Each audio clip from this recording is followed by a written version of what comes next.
Hi, I'm so excited to welcome you here. I'm Lauren, and we have 6 panelists, so I am going to go ahead and introduce them.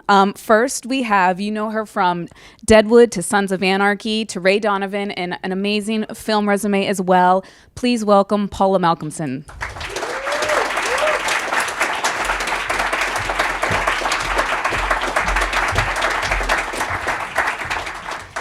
Next, you know him from Agents of S.H.I.E.L.D. and Manson's Lost Girls. Please welcome Jeff Ward.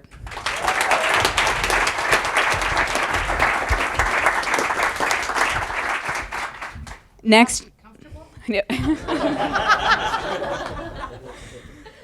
you've seen her on Young Sheldon and Get Shorty. Please welcome Danielle Pinnock.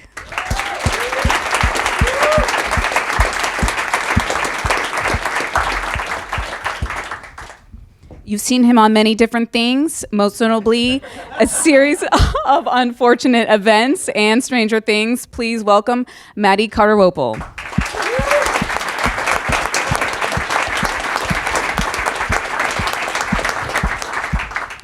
Next, you know him from the Goldbergs and in film and theaters now, Truth or Dare. Please welcome Sam Lerner.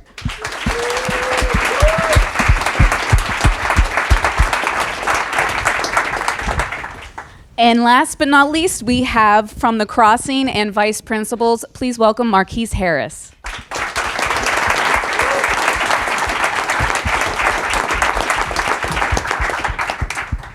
Thank you all for being here tonight. I'm so excited for this working actor panel, and I'm really hoping that we get into the nitty-gritty. I mean, this is a dynamic group of actors all at different stages of their careers, and I'm going to start with a basic of just how'd you get started, or what was the moment, if you had a defining moment, that you wanted to be an actor?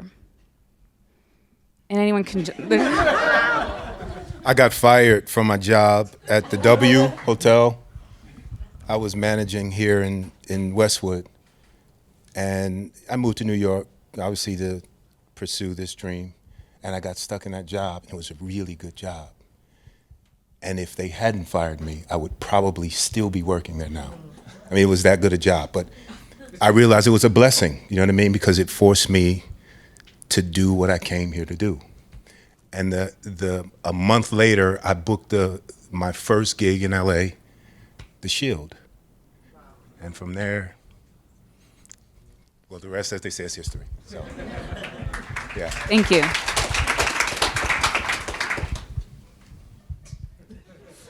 I mean, So long ago for me. I'm older than everybody here, so I can't remember. I mean, we can switch it up. Do you have a why? Like, why you're an actor? Or Yeah, I think, I think for me, actually, I got started sort of inadvertently. I was working in New York in a pub. I'd come from Belfast to get away from Belfast. It was the 90s and it wasn't great there. And so, yeah, somebody asked me to be in a film. And then somebody else asked me to be in a film, and I kept saying, fuck off. I really like being a waitress because it's like I was making a lot of money. But I think... That's really easy. Well, it doesn't stay easy is the thing. It's, it's one thing to get a break and to get a foot in the door, but then you have to, then you have to do all the work. You have to continue to do that work. But I think the why is you're either meant to do it or you're not. I always think that it's like, if you're really meant to be an actor, you'll be an actor by some means. You'll find a way to do it. Maybe not to always get great amounts of money. I have many, many friends who are brilliant actors, and they're just not that lucky with the commerce of it, So, but they're working, they're acting, they're making films, they're doing plays, they're doing all sorts of stuff. Right. I saw you look at me. Yeah, I got started. I saw originally when I was a kid. I saw Ace Ventura. I saw Jim Carrey, and when he's running around in that ballerina dress, trying to play football, it killed me, and I was like, that is my hero. And I built like a little shrine in my room. It's not up anymore, don't worry. But yeah, and then I just knew I didn't want to be an actor. I moved to LA, and then years later, I almost died. My heart almost exploded from being too big, so I had to. Don't worry, I'm fine now. But at the time, it really pushed me to be an actor and to really follow my dreams. And so if I didn't die, it really pushed me to really go for it. And I was just like you guys. I was out there in the audience early in my career, just trying to get as much information as I could. And yeah. So yeah. That's yeah. Thank you. Glad you didn't die. Yeah. Thanks. I was a child actor, actually. I started when I was 9. My dad's an actor, so I grew up like seeing him on set and stuff. And then I don't know how, but they let me start acting. I met a manager at a New Year's party, and she thought I was like a funny, cute kid, and she was like, "Oh, come into my office." And so I went and met with her, and then she thought I was funny. And my first movie, I was 9 years old. I played Ben Stiller's son in this movie called Envy, and it was not good. It was not a good movie, but it was really cool. And like, That's a good movie. I mean, it has. I only say that because it has like a 7% on Rotten Tomatoes, and people said it was not good, but I liked it, and it was cool for me. Sure so. you're the best part. Thanks. Yeah. I would say, like, going from there, have any of you trained? Do you still train? Do you still hone your craft? What has been your experience throughout your journey up to where you're at? Yes. Yes, I've trained, and yes, I still train. It's important. I think if you intend to do anything well, you should work at it. I started at Lee Strasberg. That's my formal training. And I won a scholarship back in New York. But I'd always, once I finished Lee, I realized I needed to stay in class at some point. And when I got here, it's funny about LA, there's a class on every street corner, right? It's almost a racket. And so you got to be careful. As long as it works for you, do you know what I mean? It has to speak to you, the training, the instruction. I finally settled at BGB Studios, which is where I train now. Risa Brahman Garcia and Steve Braun. Fantastic studio. They don't sell dreams there. They approach the work from a real, honest place. And so I say yes, train. Yeah, it's got to be constant. You constantly have to hone your craft. It's so true. Like I'm auditioning for SNL, and like I had to learn all these new impressions and characters and just like things like that. It's really exciting to learn new aspects of acting. Like you constantly have to rack your brain and just work as hard as you can. You have as many tools, learn improv, learn sketch, learn stand-up, learn dramatic acting, learn it all. Because then, at the end of your career, look what you have. I mean, you have so many things you'll know. So just keep learning, just constantly learning. I'm learning. You learn on set every day something new. So just always learn stuff. Thank you. That's what I'm trying to say. Hashtag learn stuff. Yeah, That's hashtag learn stuff. We should keep that. I trained at Temple University with this lady right here in Philly. Whoop, whoop. Yes. Before North Philly was cute, honey. But and then I went overseas to the UK at Birmingham School of Acting, and then found my way at Second City, Chicago, and was there for a hot minute and loved it so much. And I need to find my class here in LA. I just got here, so I'm like, BGB. Okay, that's good to know. I think training is one of the most important parts of an actor's craft, and also being on set. Like sometimes Some people are like, I didn't go to college. Okay, that's fine. Well, go take a class. There's so many things happening that you can be a part of, and just do your research. Make sure that you don't get scammed, because a lot of people out here telling you that they're teachers and they're not at all. So, make sure you do your research and always get trained. It's the foundation of what we do.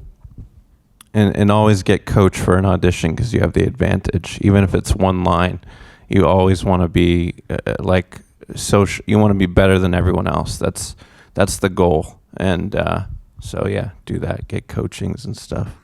So my sentences. sorry, not to shit on any of that, but Okay. no, I think it's not one size fits all. I mean, and I do think for comedy, I think it's such a precise, craft that I think that's right. But I think your life is your training. I think it's sort of, you live an interesting life. You look at people, you see the world, you're constantly in that. Staring at the wall can be part of your work, these sort of fallow times where you're depressed, whatever it is. It's all valid stuff. I personally didn't train as an actor. I prefer for myself to not know what's going to happen. For me, that's where the truth lies. When I'm responding not intellectually, when I'm responding emotionally. Now, I do think that for auditions, it's a different practice than, for auditions, you gotta know shit backwards and forwards, and you have to be better. You have to really, really know what you're doing. Yeah. But when I'm on set, I like to kind of not, I don't like to know. I like it to sort of be a mysterious thing, kind of a magical thing sometimes. But I think you learn that with experience. You learn how to be confident in that with experience. So it's sort of like, I just think it's different for everybody, Yeah, totally. I don't know. I mean, Thank you. I feel like, the thing about British actors is it's like they're so trained. And I'm like, yeah, but they're often quite boring, Right. She Sorry. said that. She said it. No, I get it. And I mean, you spoke about how you sort of broke into this industry, right? With reluctance. So you had in that an opportunity to sort of learn as you grew. And then you could find the things that you found access to the things that you needed. Right. A lot of times we need to learn how to access the moments, the beats, the experiences, to recall them and insert them into the work that's in front of you. And I find that the training, yes, life I think is the best experience, because at the end of the day, that's what you're gonna take with you, right, to the set. The other stuff, the mechanics of it, was very helpful for me because I started in theater. So you're doing a play for 4 months in some small town, and you got to do the same thing night after night, and it has to be fresh. It has to be new, and it has to be honest. And the training was the thing that enabled it for me. Yeah, I think there's no question that you have to walk, into a job knowing what you're doing. So however you get there, whether it's doing it, it just depends on the thing. If you're doing something that's very procedural in a scene that has a lot of language and you've got lots of props and it's some legalese thing, sure. If you don't know that backwards and forwards, if you can't sort of wing that sort of stuff. But there's just other things. I just think there's certain things, like I would be careful about certain scenes. I think I don't want to know. I just don't want to overwork something, But yeah, I think it's just different things for everybody, really. Sure. I mean, how was it going from you're working, knowing the difference between a 1-hour drama, your multicams, your single cams, they all come with, a different tone or genre. Is that something that you instinctively knew either through the script or extra training or training for just an audition or coaching. And of course, film is entirely its own thing too. I didn't really ask a question, I guess. Are you asking me that? Well, you're looking at me, so I'm like, how do you how do you know the difference, or how do you prep for an audition for that like given medium? Like if you're just coming and you book your first co-star or guest star on a 1 hour versus a half-hour comedy, it's just a different beast. And how do you know, or how do you go into that? What's your prep for those different types of auditions? Well, you just got to gauge it, like you said. I mean, you just got to figure out what am I going in for, and what type of work do I need to put into this. And yeah, I totally agree with Paula that you want to that you do want life experiences. Like you want to live your life, but also in that you're living your life, you're mastering your craft. And I think that's what it's all about, is mastering that. And whether it's, life experience or technical stuff or anything really. I mean, like she said, like, staring at the wall. I mean, I've done that. Or meditating or going on walks or being in nature or, usually prepping for an audition, I'll just kind of sit down and read it through and let it marinate, and then wake up the next day and like I'll know the lines. Like it's like crazy stuff like that. But yeah, all auditions are different. I don't know if that answers your. Sure. Well, I mean, the great thing now is that you can Google or YouTube anything and get the tone of a show. Yeah. We have the opportunity now to. We go on all the time. I do for stuff that I've never seen, stuff that you don't even know it's on. Right? You get that audition and you. No, there's no shade in that. I promise you. But you just do some research. Go, what show is this? What's the tone? Who are the players? Right? Who's directing it? Who produced? Because usually if you look those things up, you'll see a pattern. This person does comedy. They have a certain brand of comedy. Maybe it's dark, maybe it's slapstick, maybe it's highbrow, and you learn what it is you're going in for, and that usually it sets me at ease, and I can get a grasp of what it is I'm going in to do, and it makes a difference. Like Paula, when I was philosophy boy number 2 and Ray Donovan, I looked up a bunch of philosophy and read about philosophy. So No, I'm not saying. I just want to clarify that I'm not saying just like I'm not walk trying around to shit and on you like, either. I'm just telling. just don't ever think about acting. I'm saying go and do it. Like do it. Yeah. Do a play. Make movies with your friends if you can. If you're not getting jobs. Don't ever stop doing that. I'm saying, but it's just about the doing of it. I think that's where you start to find those things. I think classes are great because it's very supportive. That's a really supportive way. I think you have to feel that you're an artist. You have to know that, you've got to have this delicate soul, but just the skin of a rhinoceros, to do this business, But then there's this tender part of you. And I think when you're with fellow, your peers, this is great, but there's no substitute for, I think, just the real getting in there and working, whatever that is, doing plays, doing stuff.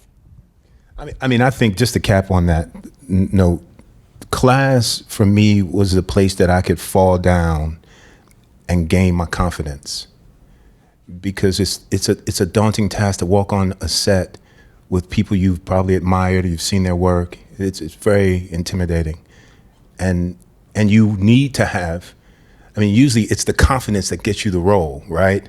You can blow the lines, you could feel like you screwed it up, but if they felt that you walked in there and owned it, that usually will win the day. And so you have to take that with you on set as well.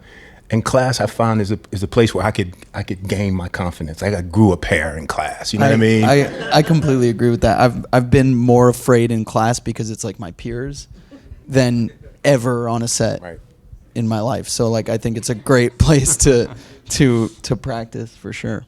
And I had to learn technique, I think, a lot because I kind of started just like mostly doing comedy. So that was always like easier for me, and like timing, like comedic timing, I think was what I was good at. And so as I got older and started going up for more, complex roles, like I had to learn technique, like how to access certain emotions, and that was always hard for me. So I started going to class with a guy named Michael Wilson, who kind of like changed everything for me. So, yeah. Oh, go ahead. No, I saw you. Go for it. Oh, I just wanted to recommend a book of kind of what everyone's talking about, especially Paula, about being an artist, is The War of Art. Definitely check that book out because that's changed everything for me. I have it in my backpack. I carry it with me everywhere. It's really good. I love that. What is it called again? The War of Art. Yeah. And The Tipping Point. Check out those books. Oh, since we're recommending books. Yeah. we all love recommendations. Letters yes. to a Young Artist by Anna Devere Smith is the one for my whole life. That's a good one. And The Subtle Art of Not Giving a F. Yes. Also a good one. Sam, you mentioned, did you say Michael Wilson? Michael Wilson, like Wilson? wool, the clothing. Yes. Nice. Does Yeah. anyone else have a mentor of sorts, or has there been someone in your life that has been a big part of your process or journey up to date? That, I mean, you don't need to name names, but or what that experience. Have you relied on anyone to help show you the ropes in some way? Because there's no path to this. Like it's, the blind leading the blind half the time, and then looking at the people who are a phase or two ahead of you. Has anyone had someone like that? Absolutely. When I came to LA a year and a half ago, I had never auditioned for TV. I'd been doing theater for 10 years and was petrified of what I would look like on TV because of my size.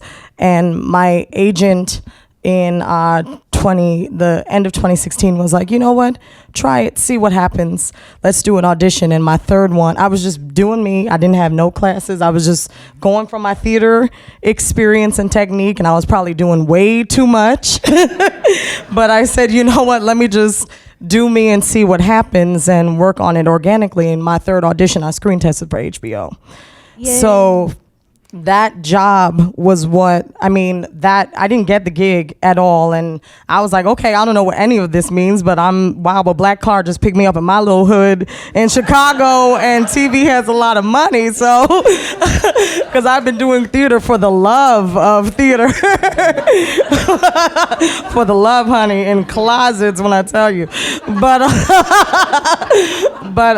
I had no clue what to expect when I got to Los Angeles, and a play brought me here. I was understudying at the Geffen Playhouse, and I had every major black actor was a part of that. And I said, you know what? I may never get a chance to go on stage, but let me ask questions in this time. And that's Kimberly Herbert Gregory, who was actually on your show, Vice Principals, who is my mentor. And my cousin was in that production. She's an actress in New York, Heather Sims, and Yvette Kassan. And whatever question I had, what does this script mean? I had no clue the difference between a single cam and a multicam, and this double space in between the lines. And I said, what is this? Is it all the same performance? And they said, no, sweetheart, it's not. So I learned so much just asking questions. And I would just say, if you know someone in your life, an actor that knows a little more than you, go ask. If you have anything, go read these books, because it really just helped me so much for my groundwork when I got here.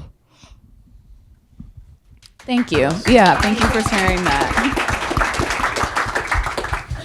Is there a point through this process of when you got your first agent or a rep that you really enjoyed working with, did it change your career? There's so much about you don't really need an agent to get started, but do you find that to be true, or did an agent kind of help you get a role? And what has that experience been for you with representation?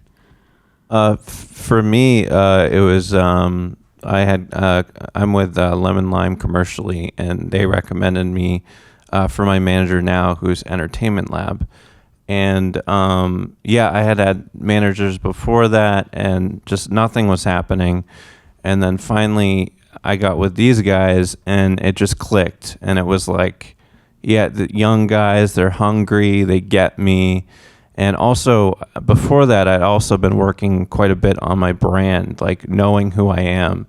And I think that's an important thing of finding an agent or really having things click, is knowing who you are is really important. Who are you?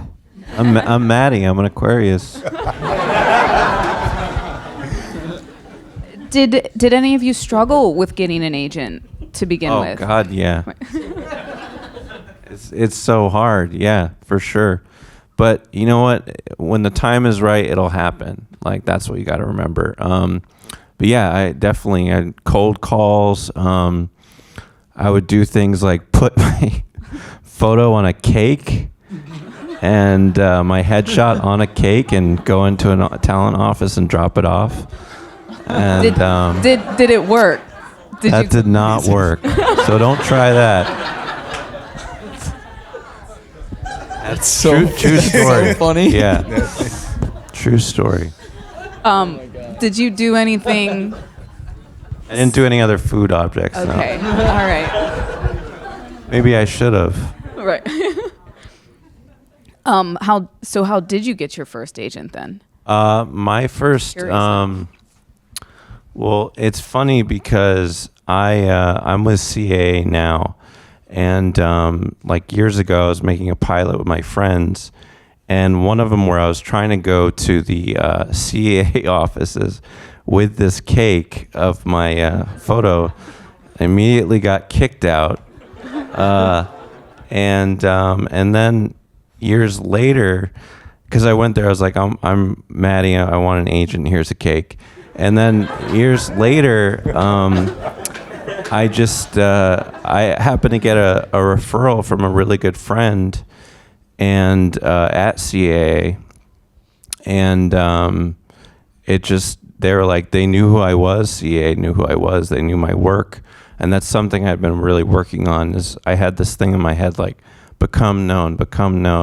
Like, I would do live comedy. I'd put myself out there. I'd put my photo everywhere, and and then finally I signed with CAA years later, and that's who I'm with now, and they're great. So yeah, just keep at it and have faith, because it'll happen when the time's right. I love that. I love the perseverance. I know that's a word that we all throw around in the industry, but that's a solid example of that. Thank you for sharing.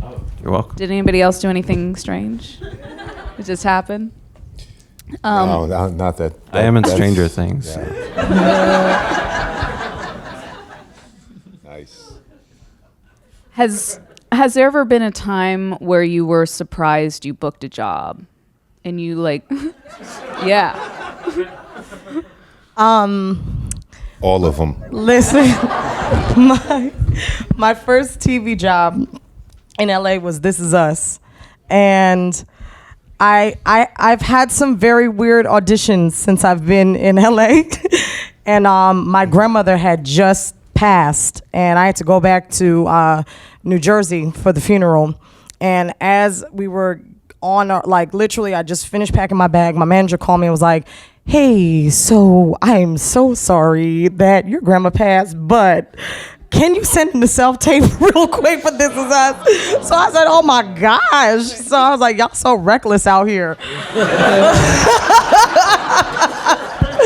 So my self-tape game, I didn't even know what that was, so I had to YouTube it, and my lighting was so poor in my little Van Sherman Nyes, that's what I call it, apartment. And we just did it, and literally when I got on the plane, they were like, you booked it.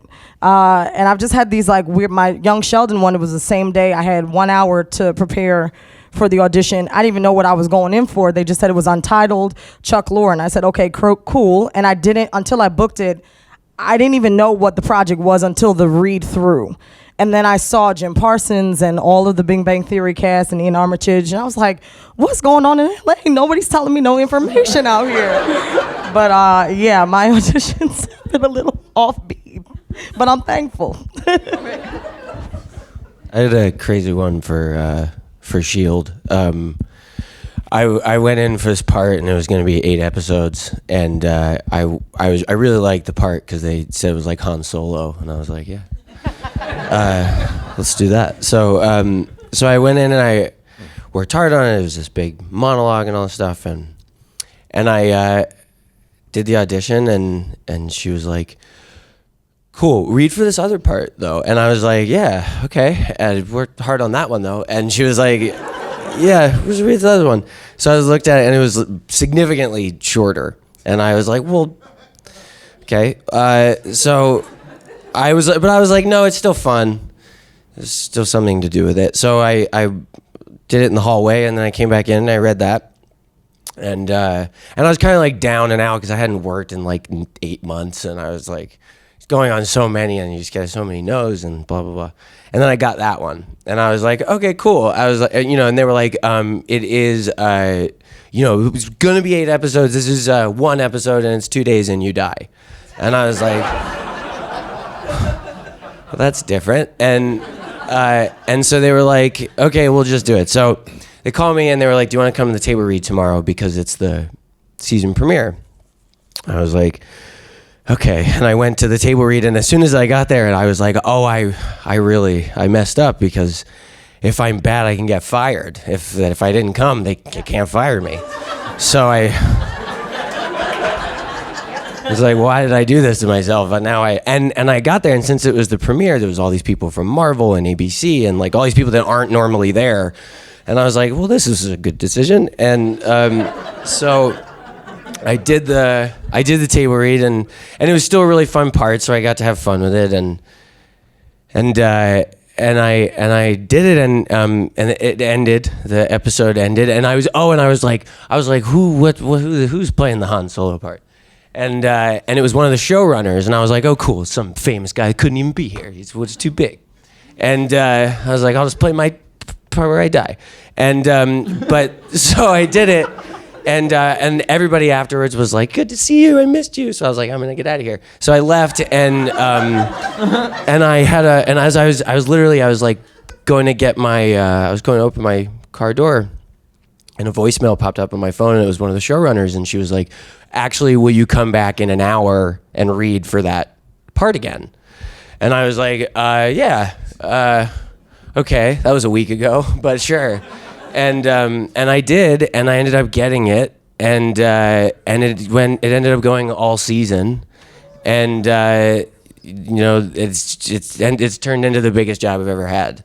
So it's like, it's crazy the way it all happens. You never have any clue. So you gotta go to the table read where you might get fired sometimes.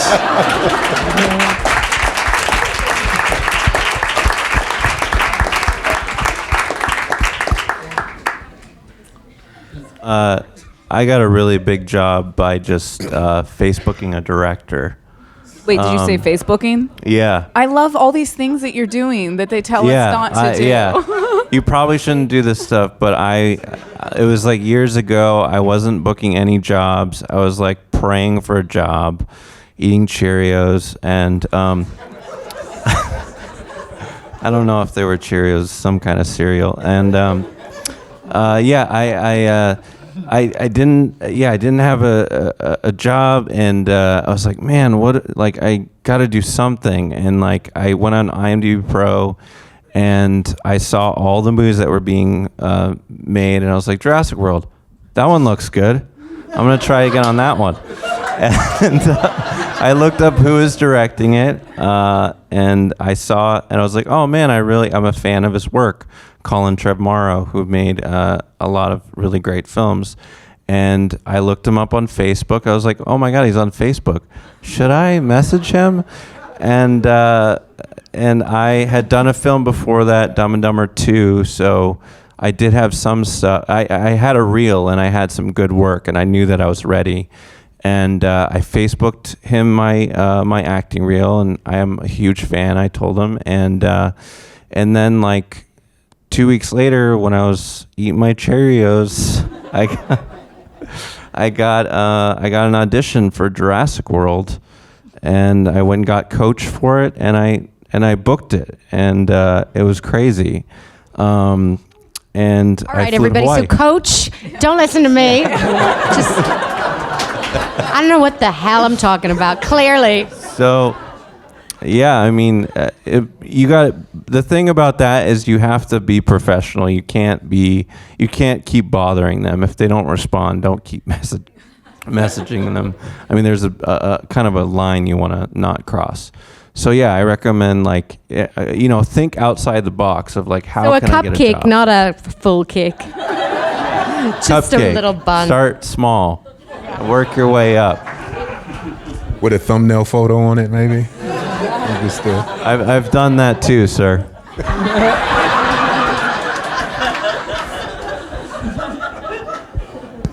I mean, it's so unapologetic. I mean, that's just amazing. And Thanks. yeah. I think that's the thing about being in this time. There, it feels like a cliche to be an actor. It's like everyone's an actor, everyone's a screenwriter, but so what?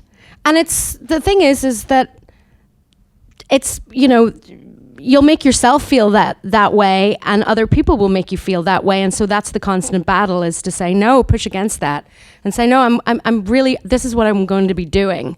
It's not just because we are so many of us here doesn't make it any less valuable.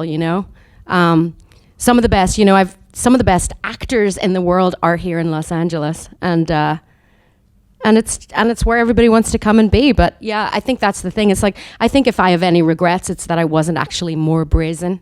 So I love hearing these stories. Why not? There's nothing to fucking lose is the thing. That's true. That's it. Yeah, I really don't. I mean, we worry about pissing people off. You know what I mean? I don't want to get on this person's bad side. They may not call me in. So what? So what? Like, when I first got here, I didn't know better. I went around like passing out my headshot. Like, there was a guide. Like, you could go to Sam French and get the casting director's book, right? I'm dating myself a little bit. They still make it. It's called the call sheet, right? Oh, well, it was called something else before. I think it was called kidding. the Ross Report. Ross Report. It was the tablet from the mountain. Yes, it was. That was me. and it was made with the burning bush. It Yes. was like, but like I went and got that, and so I live in the Valley. I was like, what are the casting directors that are in my area? And I put a list together, and I literally went around knocking on doors and, hey, just got to town, just wanted to put a name to a face. I'm Marcuis, and can I leave this? And a lot of them would have a basket right out front, right? And the rude ones who would like not appreciate it would be like, the basket's outside, just leave the thing. And like, no, I did see the basket, but I just wanted to say hello and just put a name to a face. It's okay if yes, good to meet you, but just put it in the basket on the way out.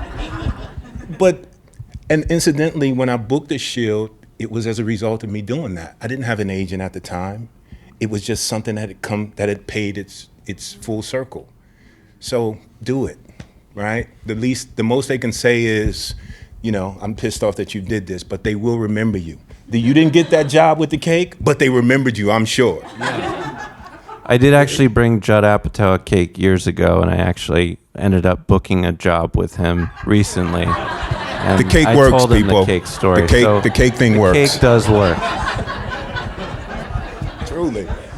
But I think the notorious story is that George Clooney used to pester everybody at Warner Brothers, back in the 80s. Yeah. Tortured everybody there until finally someone said, just give him a job, I mean, that's sort of, there's nothing wrong with it, with just believing in yourself, and trying to get your foot in the door. Right. I think, we give our power away so much, and there's so many rules that it's like, actually, and then they say break the rules, and you guys are breaking the rules. Just don't send ransom notes or anything. Right. That's really breaking the rules. Or ransom cakes. Or poisonous cakes. Do you guys like to watch your work? Do you watch yourselves? Do you learn from it? Do you not watch it? Do you have feelings about it? This is a touchy subject. No. Sucks. So when people used to shoot on film back in the day, and I didn't mind watching myself then, but with digital, it's not such a great idea as you're sort of in your late 40s watching, yourself age on screen. It's quite hard, but you have to watch it because you've got to do ADR eventually for a lot of things. So you have to watch it. I've tried not to watch a bunch of things. Yeah. I don't think it's necessary to watch yourself. It's not, but somebody said this to me because I was in that space too. Like, I don't want to see it, and it obviously depends on the project, right? They're not all created equally, so some of them don't turn out the way you had hoped they would, right? Those are harder to watch. But somebody said to me, if you have a hard time watching yourself, how do you expect other people to watch you? And for some reason that it resonated with me. I was like, oh yeah, that's kind of true. So let me see what I'm doing. And it does help. It helps for you to. I mean, something I did in class. I'm not messing with you, I promise, Paula.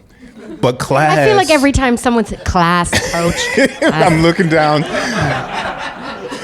But it's one of those areas where you can practice.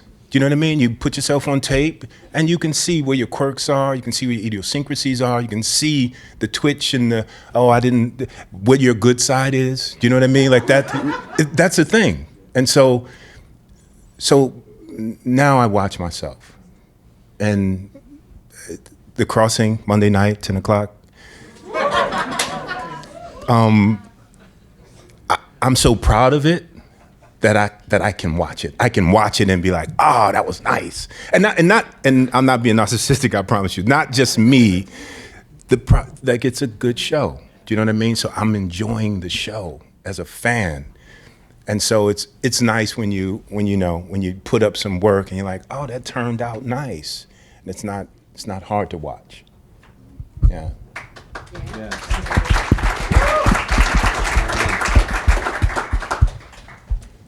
Do you, I kind of curious, do any of you have like self-care through, because it is hard to, I love you. Do we pamper like, no. ourselves?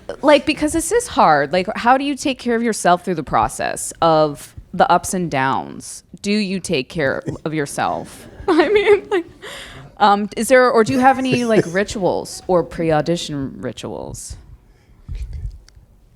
I'd say for me, just kind of, my wife and my 2 cats and my dog, they get me through everything. So I'd say I have them. I think you gotta have like an anchor. You gotta be grounded in the world. I meditate. I'll go on walks. I paint. I do comedy. I hang out with friends. Like you kind of just, you want to be a person, I think. And not an acting robot or something.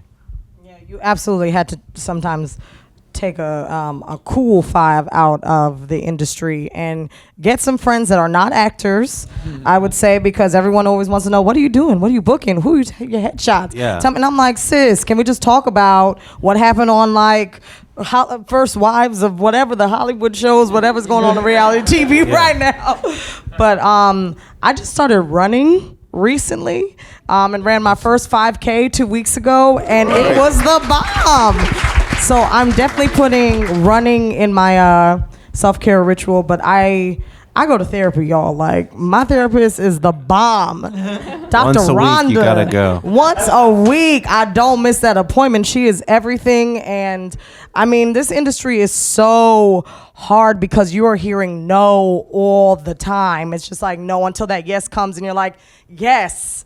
And then you got to go on the job and then it's no. Do you know what I mean? So, find somebody to talk to that you feel, comfortable with, and to just kind of lash out and all of that stuff. But yeah, therapy and running has been a game changer for me. Nice. Check out somatic therapy. It's really cool. I do that. Just look it up. I want to know what it is. You kind of like go into your body and you let go of all these emotions that you've been holding on to for so long. It's cool. Sounds like yoga. Yoga? It is kind of like yoga. Yeah. Yeah. I do yoga. I know it's hard to believe. I know, but I do. I'm pretty flexible. I could put my leg behind my head. I could do that. I won't, but I could. No, it's good to have something. I got a good group. There's a good group of friends that I have that, and most of them are actors. I think that the difference is that they're at really good places, successful places in their careers, right? So they have been the holy grail for me, right? I could pick their brains. So, even when we're talking about the work, it's sort of therapeutic because we all are kind of in a similar space. So there's a shorthand, and because we've been friends for so long, that we can dissect those things, those things that you don't learn in class, right? Those things that are happening in real time on sets with people and personalities, and you say a thing and it's like, I know exactly what you're talking about. Those things are hard to navigate at times. And so, having folk who have experience in that area really mellows me, it settles me. And I'm grateful that I have good people around that I can quiz like that. I can pick their brains. One thing I'd recommend is I did this a few years ago. It's really helped me. Is write out your artist mission statement, and I have one right by my bedside, and it's really personal to me. And it's like why I get up every day, and you really want to get at the heart of why you're doing this and what you want to accomplish. And for me, it's really simple. I just want to make people that are struggling with pain and sadness to make them laugh. That's what I want to do. So just really think of at the heart of what you want to do. That's my speech. I want to make happy people cry. Yes. Mission accomplished. Yeah, seriously. I'm going to do an audience question we have here. It's from Adam Pilver, maybe? That's it. Correct, yeah. Okay, so this is for anyone. It seems to me that being a guest actor can be more stressful than being a series regular. Is there anything you do to make it more comfortable, especially on the first day? Know your lines. Seriously. Yeah, always have it in your hand, because you'll think like, oh, I don't need to have that in my hand, and then when you get to it, you're like, oh, what's my line, So you always want to have your script with you, just in case you forget stuff. And see, I think just the opposite about that. Oh, okay. Yeah. That's but again, everyone's different. To each his own, right? Don't have your lines. Cheerios. No, the- so. Yeah, well, I like Cheerios too, but I think if you know your work, you don't need it, and if you don't have it, you don't psych your mind to believing you need it. So I say, don't come to set with sides. That's what I say.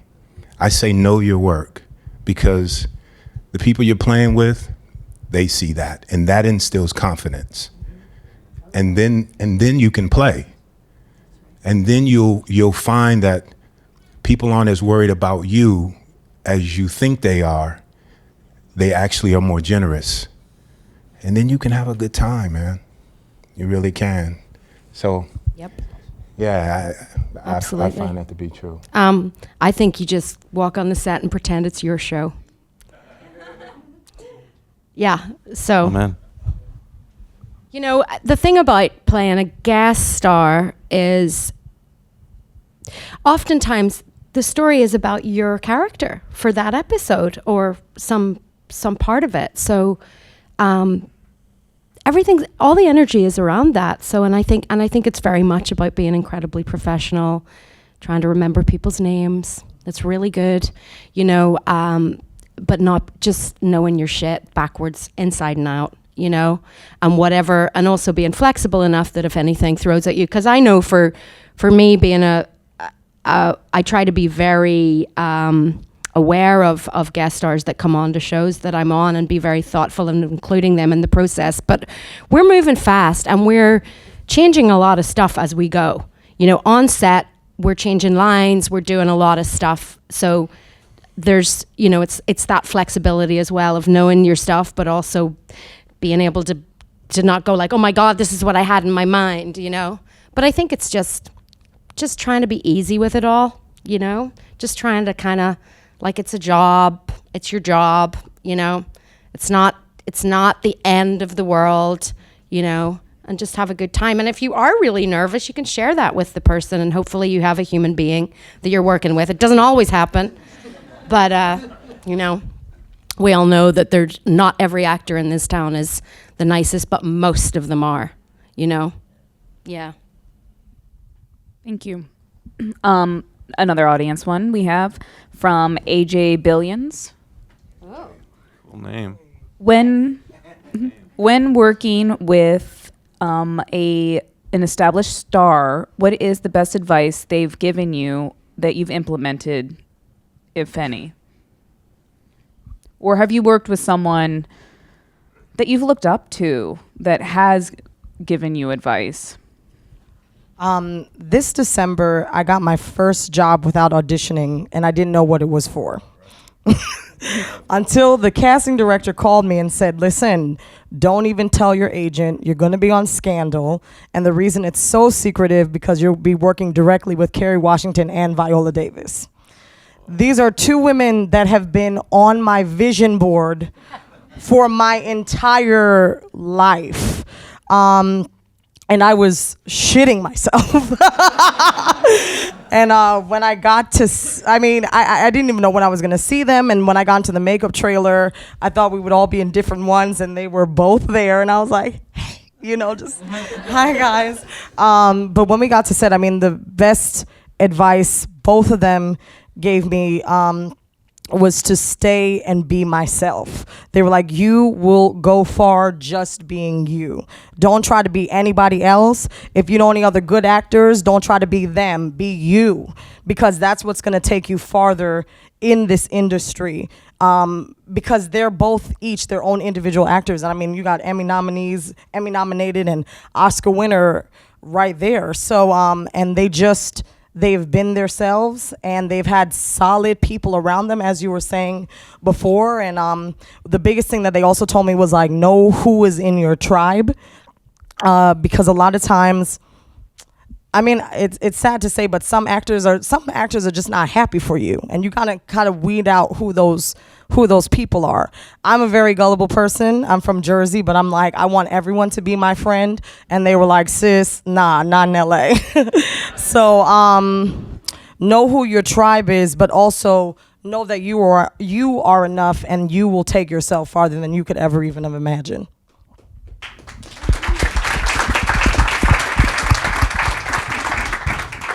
I worked on a show with Kathy Bates.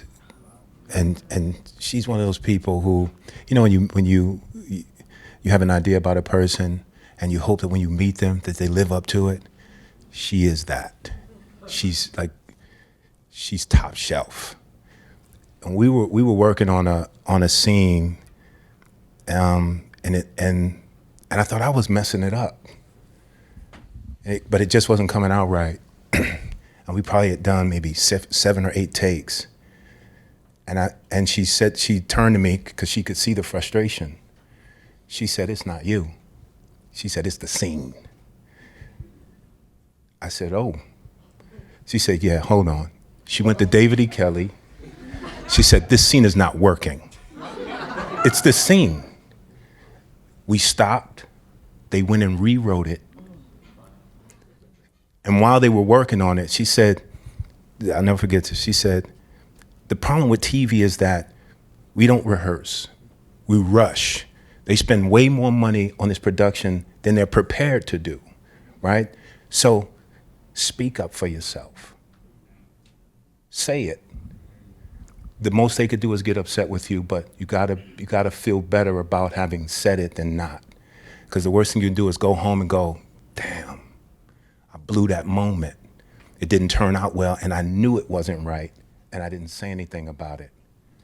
And she shared that. She's so generous. She shared that. I'll never forget that. Yeah, she's good people. You have a chance to meet her, because she's dope. Thank you. So far, with where each of you are at, kind of having, established yourselves and grown from one phase or tier to the next, did you notice it? Did you feel that switch happen? Was there a moment that you were like, wow, I feel like I've actually accomplished something, or was there a moment you were recognized and it was unexpected, and you were like, wow, I'm now known for my work as an actor, and you felt yourself kind of climb that ladder, if that makes sense? For me, it was Stranger Things. Like, I really felt like, wow, I'm really doing something that I've really been working hard towards. I knew what I was doing, and I was really working hard towards it. And yeah, just people would recognize me pretty much everywhere I go. It's crazy. And just like, yeah, it's awesome. It's cool to like live your dream. It's amazing. It's the best. Thank you for saying that. When you can't shoplift anymore because... Yes, I mean... I'm going to find you.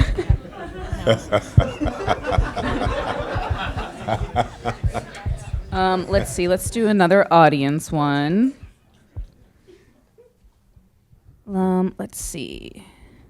We didn't quite cover this. This is from Laura for anyone up here. Do you have a weekly routine, and what tips help you keep you on track through this process? If you are a series regular, like working often, do you follow a routine? What's that life like for you? I'd say, like, in terms of your career, I would say find someone that you really trust and have like an accountability partner. Like, every week you check in with each other, you write your goal, what your battle plan is for the week in terms of career and then personal, and then also your wins for the previous week. I recommend doing that because it really keeps you on track of, like, it maybe you didn't get to it during the week, but you're still working towards it. That really helps me, and I still do that. Nice. Yeah. I might have to do that. I'm not doing that. Do you? I love this. I think you should teach your own acting class. Do you? Do you have other creative outlets? Sure. I mean, I think, yeah, I cook, I garden, and yes, but I do think that other creative outlets, yeah, I think that's the trouble, is if you are a creative person and acting is your thing, you have to find other things to do, or you will go mad. You'll turn it in on itself, which is why it's good to be doing it, or writing, or whatever that is, or go ahead and go nuts. I think is okay too, I really do think that this is all super valid. It's like, and I admire you so much of your ability to be. It's like so admirable, but I've lost my mind in this business several times. I've been incredibly depressed, whether it be being on a show that I wasn't happy on, or working with people that didn't value me, or just not being where I wanted to be, or simply I wanted to be in Ireland, but I was here trying to make this happen, you know, and I had to stick with it. I couldn't go. So, you know, I think it's all valid. I had to go through it all, you know, and I couldn't have just sort of, I don't know if the kind of work that I do, I would have been doing myself any favors by not admitting those things and letting that stuff happen, you know. So. What got you through, like if you are working with someone on set or in a show on the regular that you don't necessarily get along with or you're not enjoying it, do you have any advice on that? What helped you get through that day? The most important thing for me is to be very professional, actually, to be that, you know, that this work that we get to do is such a gift. We're getting paid very good money for it. We're getting to do the things that we want to do, and to do it with grace, you know, and to treat everybody with a lot of respect in every position that they're in. So the crew would get me through if I'm not, you know, if there's some kind of bad thing going on, or revenge would get me through. You know, I was the girl in high school. You know, I got kicked out of school when I was 15, and now I'm like, fuck you, motherfuckers. You know, really. And that's gotten me through. I mean, it really has. It was really it's good to have a goal. And my goal was, you know, go fuck yourselves, basically. So. I need to learn that. Goal? Yeah, that was my goal. Not my goal, but it is quite. Here's the goal. Living well is the best revenge, right? So. But I want to kind of add to that. If you are being mistreated on set, like someone's really ragging on you, just talk to someone. Call her. Call Paula. Exactly.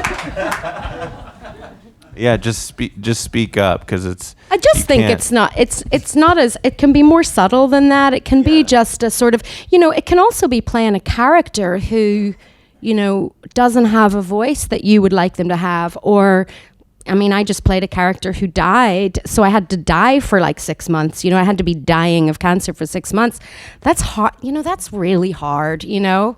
There's just no way really around that except to kind of do it, you know? And you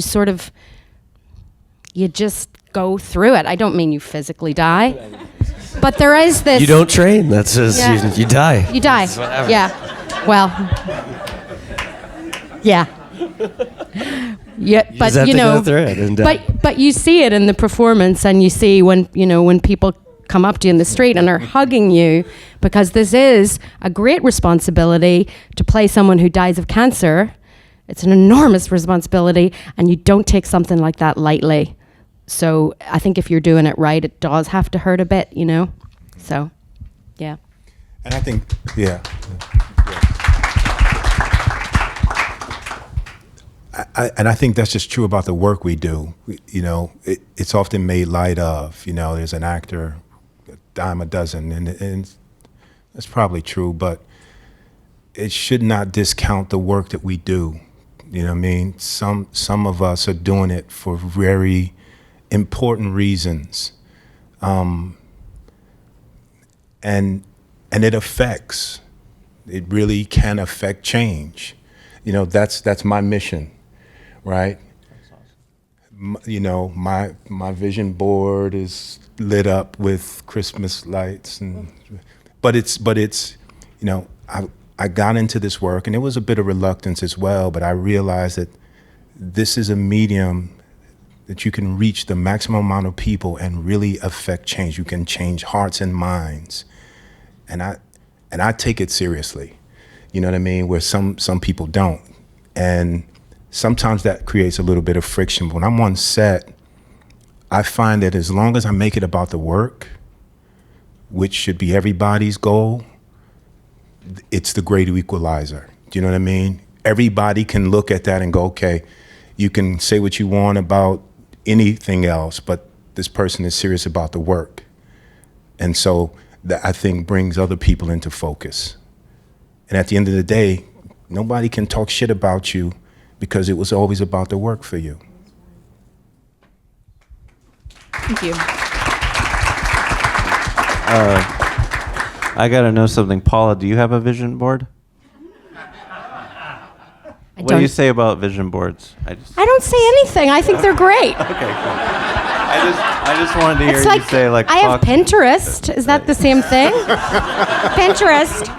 But I'm like interiors. That's that's my pornography. But it is. It's that. Yeah. But I don't really have a. But I do think you hold those things. I do have that in my mind about the sort of work I want to do. That I'm constantly striving. I mean, I'm constantly in what I'm doing. I'm constantly striving to get the thing better. To take it to another place. That's awesome. Yeah. I hope you don't feel like we're coming at you. I'm Irish. Okay, I'm you used don't. to it. Okay. There it is. I knew I liked you from the moment we met. I'm going to do audience question from Fernando. This is for anyone. Were there any jobs that you would say no to and why? Any that you have or might in the future? No. No. Well, I was saying when we got here, I might take a break from playing someone's wife for a while, just because don't want to. Not because I didn't, but it's like, nah, it's when you, I don't want to play anyone's wife right now. Yeah. Depends on who, actually. I should rethink that. But no, I don't want to do that. Is there a role that you would like? Is there a dream role that you have that you haven't done, or a type of character? And this is for anyone too. Something you look forward to playing or hope to play one day. They are. I'm only hesitating because I actually, it's a thing that's working now. It wasn't something I thought that I would be interested in, but I knew of this particular person's a real person, Charles Gilpin, who was a Broadway star back in the late 20s, early 30s in New York. And essentially he went mad. He started abusing himself and drugs and alcohol because he was such an artist. He had such integrity about the work that he wanted to do. He wasn't being recognized for it. He wasn't being celebrated for it. And he kind of went nuts. But he originated the role, Eugene O'Neill's play Emperor Jones. He originated the role before Paul Robeson did it on Broadway, and then in London, and then the movie. And I got approached about this thing, and it's fascinating. I would love to dig into that. Absolutely love it. Yeah.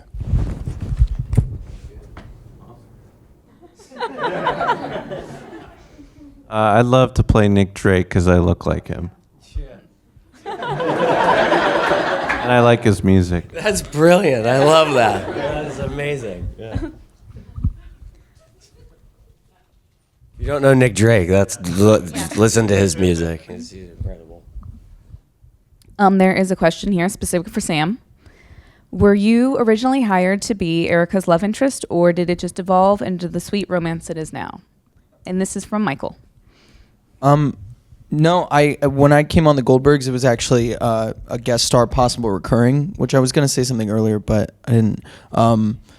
It was like, so I came on as a guest star, and I didn't really know what, I hadn't ever seen the show or anything. I knew what it was, but there was one scene that I had the last line in the scene, and it was a funny ending to the scene. So what I was going to say was, if you are a guest star on something and it's something like that, like a comedy, and especially on network comedies, there's so many writers, so you don't really get to improvise.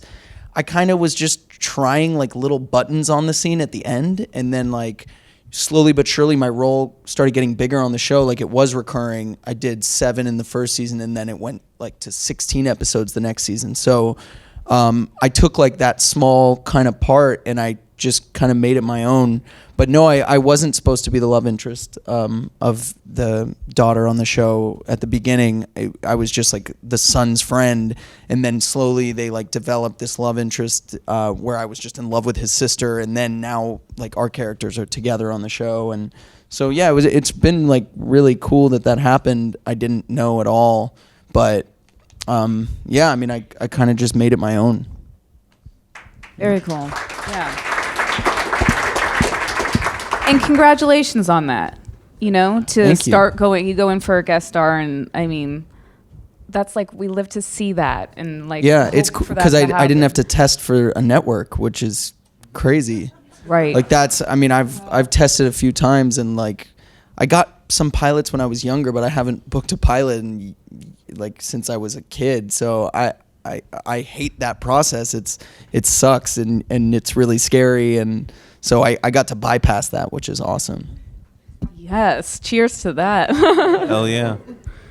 Any network testing stories? I feel you sitting here like. Like the worst thing in the world, but you know, necessary evil. But it's not even. That's its whole class right there, is how to fucking test for network and then the studio, and that's a whole different. That's not even acting. That's something else, and I don't even know how to do it. That's why I do cable TV.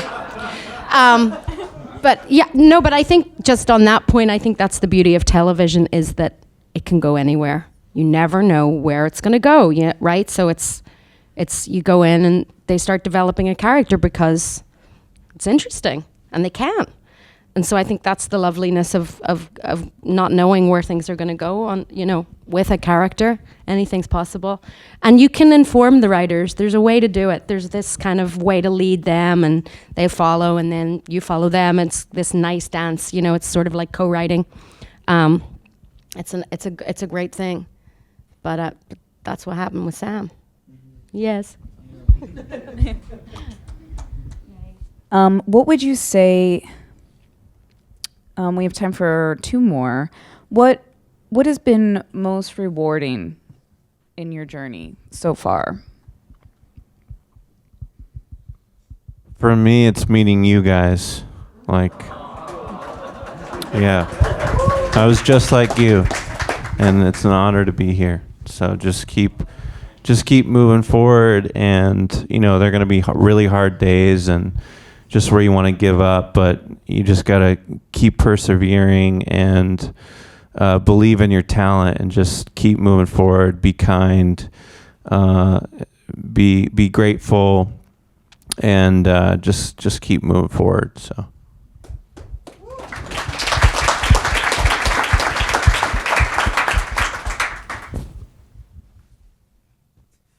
I saw thinking. I wasn't sure if it was. I mean, yeah, I was kind of on that same note. I mean, I remember being in this room a lot.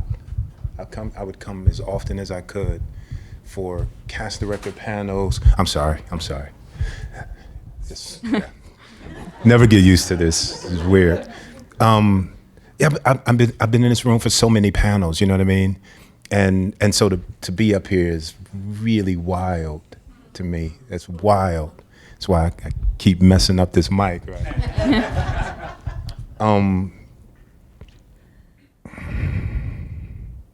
Yeah. Yeah. Well said.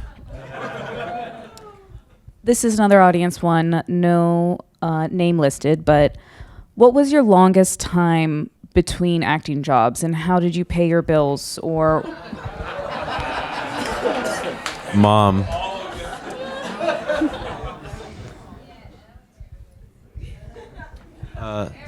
The longest. I know. The Not all at longest once, time- right? The longest time for me was probably when I was 27, when I had the heart surgery, until I was like 31. Like, it was just dead zo.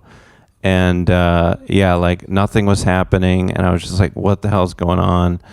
And then finally I had an epiphany. Like, I just can't, like, what am I doing? I'm just sitting here, like, why is no one hiring me? It's like, because I'm not moving forward. I'm not making actions happen. Like, I'm not, like, email people. Like, I started emailing 10 people a week and just trying to, I'll be in your video, or like, you just got to keep hustling. And it's so true. Like, you really, and then when you're in the dead periods, when you're not acting, is like, just make your own stuff. Really, like, do film festivals, do stand-up comedy, do sketch comedy, do improv, just kind of do it all. And then once you create that energy is when you'll start booking stuff. Like, it's crazy.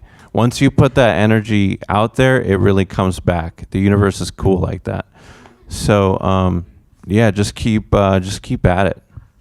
Yeah, I feel like when you walk into an audition room and you're like, it's